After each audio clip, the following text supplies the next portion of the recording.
Welcome back. You are listening to the home of forbidden romances. Prepare yourself, because tonight's story will leave you breathless. The silence of the cathedral was not peaceful. It was a predator, waiting to devour the weak. Julian Vane stood at the altar, the pristine white silk of his bespoke suit feeling less like wedding attire and more like a shroud. 300 guests, the creme de la creme of high society, sat in the pews behind him. He could feel their gazes drilling into his back, a collective weight of pity and malicious curiosity. The organist had stopped playing 10 minutes ago. The officiant was shifting uncomfortably, checking his watch for the 5th time.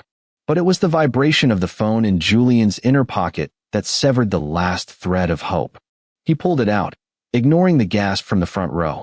A single message from Cassian Sterling, the alpha he had loved since childhood, the man who had promised him the world. Asterisk, I can't do this, Jules. I found my true mate. He needs me more than you do. Don't wait for me. Asterisk. Julian stared at the screen. The letters blurred, not with tears, but with a sudden, icy clarity. Cassian hadn't just left. He had ghosted him at the altar.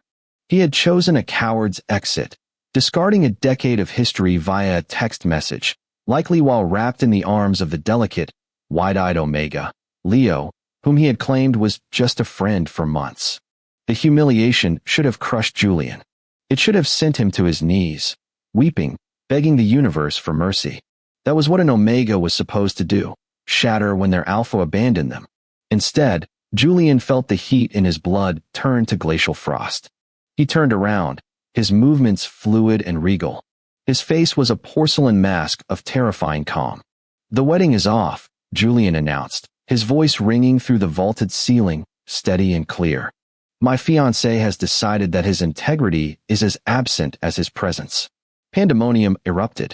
But Julian didn't run. He walked down the aisle, head held high, looking neither left nor right. Inside, however, the Julian who had loved flowers and poetry died. In his place, something sharper, colder, and infinitely more dangerous was born. 3 days later, the rain was lashing against the floor-to-ceiling windows of the Sterling Corporation headquarters. Julian sat in the reception area of the executive floor. He wasn't here for Cassian. Cassian was reportedly on a sabbatical in the Maldives with his new lover, hiding from the PR nightmare he had created. No, Julian was here for the monster. Mr. Sterling will see you now, the assistant said, her voice trembling slightly. Julian stood, smoothing the lapels of his charcoal suit, and walked into the lion's den. The office was vast, decorated in black marble and dark mahogany. Behind the massive desk sat Adrian Sterling.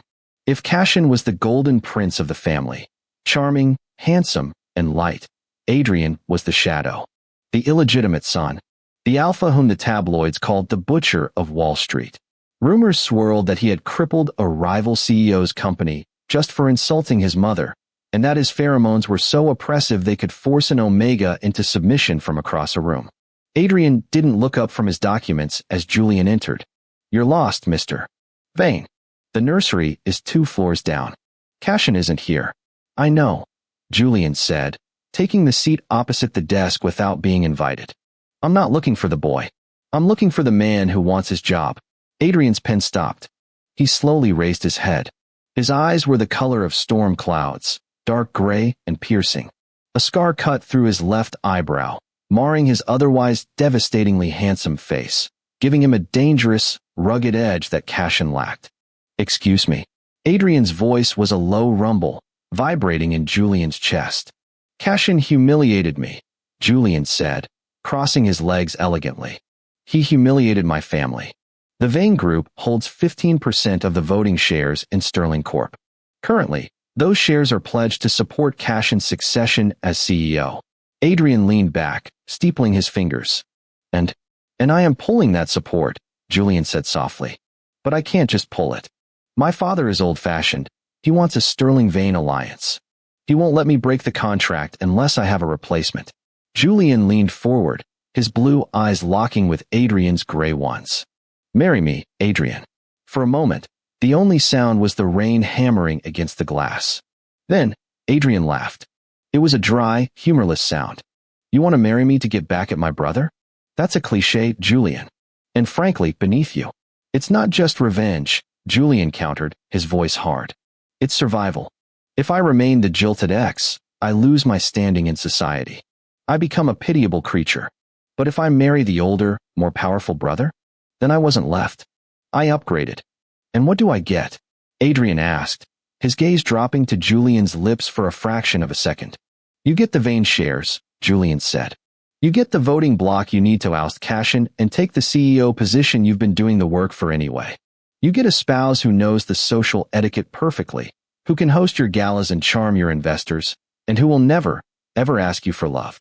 Adrian stood up. He was massive, towering over 6 feet, his broad shoulders straining against his black dress shirt. He walked around the desk, stopping inches from Julian. The scent of him hit Julian like a physical blow, burnt cedar, ozone, and dark chocolate. It was intoxicating and terrifying. Adrian leaned down, trapping Julian in the chair with his arms on the armrests. You realize what you're asking? I am not Cashin. I don't play house. If you belong to me, Julian, you belong to me. There are no half measures in my world. Julian didn't flinch, though his heart hammered against his ribs. He tilted his chin up, exposing the vulnerable line of his throat, a daring, instinctive challenge. I'm counting on it. Adrian stared at him for a long, agonizing moment. Then, a slow, predatory smirk curled his lips. Fine, Adrian whispered, his breath ghosting over Julian's ear. We marry tomorrow. But don't expect a honeymoon. The marriage sent shockwaves through the city. The tabloids went wild. Asterisk, the jilted groom marries the black sheep. Asterisk, Cashin and Leo returned from the Maldives 2 weeks later to find the locks on Cashin's executive office changed. The first confrontation happened at the Sterling family estate during the monthly dinner. Julian stood by the fireplace, swirling a glass of red wine, wearing a suit of midnight velvet that hugged his waist and accentuated his silhouette. He looked nothing like the weeping victim Cashin expected. When Cashin walked in, tanned and holding hands with a petite, trembling Omega, Leo, he stopped dead. Julian. Cashin blinked, looking from Julian to Adrian, who was standing beside him, looking bored. What is this? Why are you here with him? Hello, Cashin, Julian said, his voice silky. You remember my husband, don't you? Husband. Cashin's face turned red. He released Leo's hand and stepped forward. You married Adrian? Are you insane? He's a cold-blooded sociopath, Julian. He's just using you to get the company. Funny. Julian took a sip of wine. He might be using me for the company, but at least he had the decency to sign a contract before screwing me. Unlike you. Leo let out a small, wounded noise. Please, Mr. Vane. We didn't mean to hurt you. Love just happens. We're soulmates. Julian turned his gaze to Leo. It was a look of such withering condescension that the smaller Omega shrank behind Cashin. Soulmates, Julian repeated, tasting the word like spoiled milk. Tell me, did your soulmate mention that by leaving me, he violated the morality clause in his trust fund? Or that by marrying Adrian, I've secured the majority vote to freeze Cashin's assets pending an internal audit? Cashin went pale. You can't do that. I already did. Adrian spoke for the first time. His voice was calm, heavy with authority. He stepped closer to Julian, sliding a heavy arm around Julian's waist. It was a possessive gesture, marking territory. Sit down, Cashin, or get out. This is my house now. The power dynamic in the room shifted instantly. Cashin, the golden boy, looked suddenly small, a child wearing his father's clothes. Adrian, the outcast, stood like a king. And Julian? Julian felt the heat of Adrian's hand on his waist, seeping through the velvet. He realized with a start that he didn't pull away. He leaned into it. The months that followed were a blur of corporate warfare and domestic silence. Living with Adrian was unexpected. Julian had expected cruelty, or at least indifference. Instead, he found a quiet intensity. Adrian worked late, but he always ensured Julian had the finest foods, the best security. He never touched Julian without permission, never forced the marital rights he was entitled to. But the tension between them was growing. It wasn't hatred. It was something combustible. It came to a head the night of the charity gala. Julian had spent weeks organizing it, ensuring every detail was perfect to solidify Adrian's image as the new head of the family. In the middle of the ballroom, a drunk investor, loyal to Cashin, cornered Julian. It's a shame. The man slurred, grabbing Julian's arm. Pretty thing like you, wasted on the beast. Everyone knows Adrian is incapable of love. You're just a glorified whore for his shares, aren't you? Julian opened his mouth to retort, but the air in the room suddenly vanished. A wave of pheromones, pure, unadulterated alpha rage, crashed over the crowd. The investor released Julian as if burned, stumbling back, gasping for air. Adrian was there. He didn't shout. He didn't throw a punch. He simply walked through the crowd, which parted like the Red Sea. He stopped in front of the investor, his gray eyes glowing with predatory instinct. "Touch my husband again," Adrian said, his voice barely a whisper yet audible in the terrified silence, "and you will not have hands to sign your bankruptcy papers." He turned to Julian. The rage in his eyes softened instantly into concern. He reached out, his thumb brushing Julian's cheekbone. "Are you all right?" Julian looked at this man the world called a monster. He saw the fierce protection, the ironclad loyalty. He realized then that Cashin's love had been a shallow puddle. Adrian's was an ocean, dark, dangerous, but deep enough to drown in. "I am now," Julian breathed. That night, the drive home was silent, but the air was charged. When they entered their penthouse, Adrian moved to go to his separate room. "Adrian," Julian called out. Adrian stopped, his hand on the doorframe. "Go to sleep, Julian. It's been a long night. Stop treating me like a business partner," Julian said, his voice trembling. "You defended me. You are my husband. It is my duty. Is that all it is?" Julian walked toward him. "Duty?" Adrian turned, his jaw clenched tight. "Don't push me, Julian. I am trying to be honorable. I know you still love him. I know I am just the weapon you used to hurt him." Julian stopped inches from him. He reached up and placed his hand over Adrian's heart. It was beating wildly, betraying his stoic face. "I don't love him," Julian whispered. "I hate him. There is a difference. And I don't see a weapon when I look at you. I see the only man who has ever truly seen me." Adrian's control snapped. He groaned, a low, guttural sound, and pulled Julian into a crushing kiss. It wasn't gentle. It was starving. It was the taste of months of suppressed longing and unspoken words. Julian melted against him, his hands tangling in Adrian's hair, finally erasing the memory of the cold cathedral. The climax of their war came 3 months later.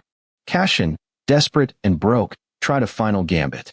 He leaked false documents accusing Adrian of embezzlement, trying to trigger a vote of no confidence. The board meeting was packed. Cashin stood at the head of the table, looking triumphant. Leo sat behind him, looking nervous. "My brother is a criminal," Cashin declared. "These records prove he has been siphoning funds to offshore accounts. He is unfit to lead. As the previous heir, I demand his resignation." The board murmured. The evidence looked damning. Adrian sat at the other end, silent. He didn't even look at the papers. He looked at Julian, who was sitting to his right. Julian stood up. He held a sleek, black folder. "An interesting theory, Cashin," Julian said, his voice cool and amused. "But there is a flaw in your logic." "Sit down, Julian," Cashin sneered. "This is business, not a tea party." "The flaw," Julian continued, ignoring him, "is that the offshore accounts you discovered don't belong to Adrian. They belong to you." Julian opened the folder and signaled the projector. The screen lit up, not with spreadsheets, but with photos. Photos of Cashin meeting with rival competitors. Bank transfers from the company accounts into a private fund under Leo's name. And finally, a recorded video call where Cashin admitted to sabotage. "I knew you were stupid, Cashin," Julian said, walking slowly toward his ex-fiancé. "But I didn't think you were reckless. You tried to frame the man who built this empire, while you were busy stealing the copper wiring from the walls." The room erupted. Shareholders were shouting. Cashin looked like he had seen a ghost. He turned to Leo. "You said the encrypted files were safe? You said they couldn't be traced." Leo burst into tears. "I didn't know. Julian tricked me." "I didn't trick you," Julian said, leaning close to Cashin, his voice dropping to a whisper only the two brothers could hear. "I simply outplayed you. You thought because I was an Omega, I was weak. You thought because I loved you, I was blind. But you forgot one thing, Cashin." "What?" Cashin choked out. I was raised to be the perfect partner for a CEO. Julian smiled, a sharp, terrifying expression. I know where the bodies are buried because I helped dig the graves. You didn't just lose a fiancé, Cashin. You lost your brain. Security entered the room. Cashin Sterling, please come with us. As Cashin was dragged out, shouting and thrashing, stripped of his title, his money, and his dignity, he looked back. He saw Julian standing beside Adrian. Adrian was sitting back, a look of profound pride on his face. He reached out and took Julian's hand, kissing the knuckles in front of the entire board. The motion to remove Cashin Sterling and permanently appoint Adrian Sterling as chairman? Julian asked the room. Aye. The board chorused in unison. That evening, the city lights of the metropolis glittered below the balcony of the Sterling penthouse. Julian leaned against the railing, the wind ruffling his hair. He felt light. The weight of the past year was gone. Cashin was ruined, facing lawsuits that would tie him up for decades. Leo had vanished the moment the money dried up.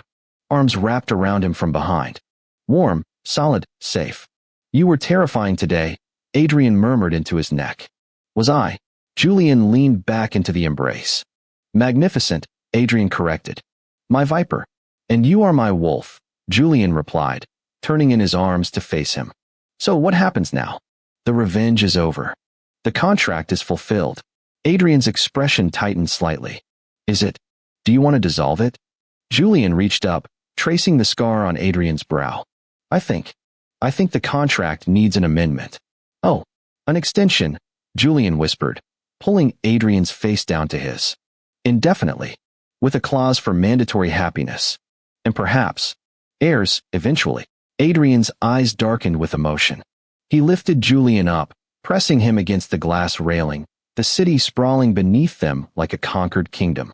Denied, Adrian growled playfully, before his voice turned fiercely serious. No amendments. A new contract. One that says you are mine, in this life and the next. No exits. Deal? Julian breathed against his lips. And as they kissed, high above the world that had tried to break them, Julian knew he hadn't just married the brother to get even. He had married the brother to get everything. And that is how the viper tamed the wolf. If you enjoyed seeing Julian take absolute control and destroy his ex, destroy that like button. And tell me in the comments, would you forgive a husband who tried to kill you, or would you burn his empire to the ground like Julian did? I'll be reading your answers. Subscribe for the next chapter. Until then,